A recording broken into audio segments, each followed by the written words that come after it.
வணக்கம் சார். வணக்கம். இவ்வளவு பசங்க தான் சார் வந்திருக்காங்க. இங்க பாருங்க பசங்களா, உங்கள சில பேருக்கு அப்பா இல்லாம இருக்கலாம், அம்மா இல்லாம இருக்கலாம். நீங்க வேலைக்கு போனா தான் குடும்பத்தையே காப்பாற்ற முடியும் எனக்கு தெரியும். இருந்தாலும் உங்களையெல்லாம் நான் ஏன் இங்க வர சொன்னா, நீங்க எல்லாருமே 12th நல்ல மார்க் வாங்கியிருக்கீங்க. இன்னும் ஒரு மாசத்துல இந்த காலேஜ்ல என்ட்ரன்ஸ் எக்ஸாம் வரப்போகுது. நீங்க நல்லா படிச்சீங்கன்னா கண்டிப்பா இந்த எக்ஸாம்ல உங்களால பாஸ் ஆக முடியும். ஏசிலியே பிறந்து ஏசிலியே வளர்ந்து கான்வென்ட்ல படிச்சு கோச்சிங் கிளாஸுக்கு போற பசங்களை வேலை செஞ்சு படிக்கிற நம்ம எப்படி என்ட்ரன்ஸ் எக்ஸாம்ல தோக்கடிக்க முடியும் தான் யோசிக்கிறீங்க.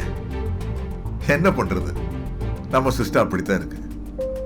இதையும் தாண்டினா கூட கண்ணிங்கா ஒரு கேட்டை போடுவானுங்க. படிக்கிறத தவிர வேற வேலையே இல்லாத பசங்களை விட வேலை செஞ்சு படிக்கிற பசங்க தான் சாதிச்சிருக்காங்க. எடிசன்ல இருந்து பில்கேட்ஸ் வரைக்கும் அப்படித்தான். பணக்கார குடும்பத்தில் பிறந்து அர்ஜென்டினால் டாக்டரா இருந்த சேகுவேரா தான் சம்பந்தமே இல்லாத கியூபா விடுதலைக்காக போராடின. அங்க மந்திரி பதவி கிடைச்சப்போ அதை வேண்டாம்னு சொல்லிட்டு பொலிவியாவுக்கு போய் அவங்களுடைய சுதந்திரத்துக்காக போராடினார். வாழ்க்கையில எல்லாமே இருந்தும் அவரே ரிஸ்க் எடுக்கும் போது இழக்கிறதுக்கு எதுவுமே இல்லாத நாம ஏன் ரிஸ்க் எடுக்க கூடாது? Keep this in mind. If you risk nothing, you risk everything. Mister say, what the hell is happening here? Who are all these people? Get up. Sir, இவங்கெல்லாம் நம்ம காலேஜுக்கு பக்கத்தில் இருக்கிற குப்பத்திலிருந்து வர்றாங்க. அடுத்த மாசம் என்ட்ரன்ஸ் எக்ஸாம் வரப்போகுது இல்லையா, அது விஷயமா அவங்க கிட்ட பேசிட்டு இருந்தேன். Who gave you the permission to do all this? இல்ல சார், தமிழ்நாட்டில் ஒவ்வொரு 7 கிலோமீட்டருக்கு ஒரு காலேஜ் இருக்கு. என்ட்ரன்ஸ் எக்ஸாம் வைக்கிறத இந்த மாதிரி நல்ல பசங்களை உருவாக்குறதுக்கு தானே. ஏன் ஒவ்வொரு காலேஜ்லயும் படிக்க வாய்ப்பு இல்லாத இந்த மாதிரி பசங்களுக்கு ட்ரைனிங் கொடுக்க கூடாது? Che, you're crossing your limits. நான் எப்ப சார் லிமிட்ஸை கிராஸ் பண்ணேன்?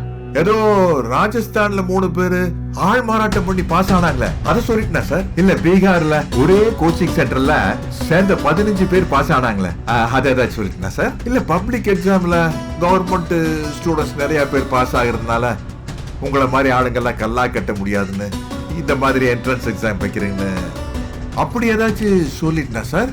நான் தான் எதுவுமே சொல்லியே சார். நீ வேணா ஒரு காலேஜ் கட்டி உனக்கு என்ன தோணுதோ அதை பண்ணிக்கோ. But here it's not allowed.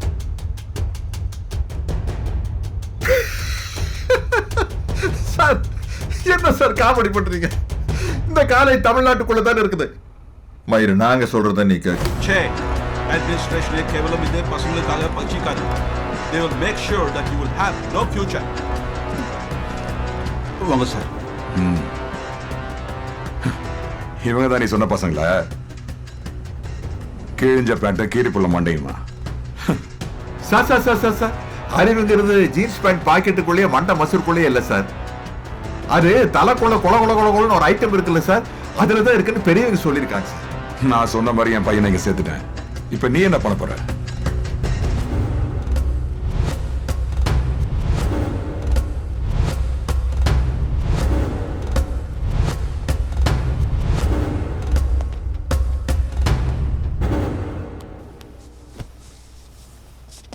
உட்கார். நீ சேர்த்துட்ட, நான் சேர்க்க போறேன்.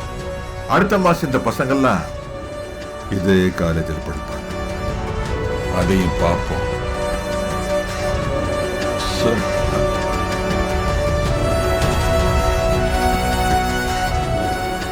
எனக்கு சவால் புதுசு இல்லை, அந்த பசங்களுக்கும் தான். ஆனா அவங்க படிக்க போற ஒவ்வொரு சீட்டுக்கு பின்னாடியும் இவ்வளவு பெரிய பொருளாதார அரசியல் இருக்குன்னு அன்னைக்கு தான் அவங்களுக்கு புரிஞ்சுது. இரு எந்த பசங்களே உள்ளே கொண்டு வந்தியோ அவங்கள வச்சே நான் உன்னே வெளியே அனுப்புறேன்.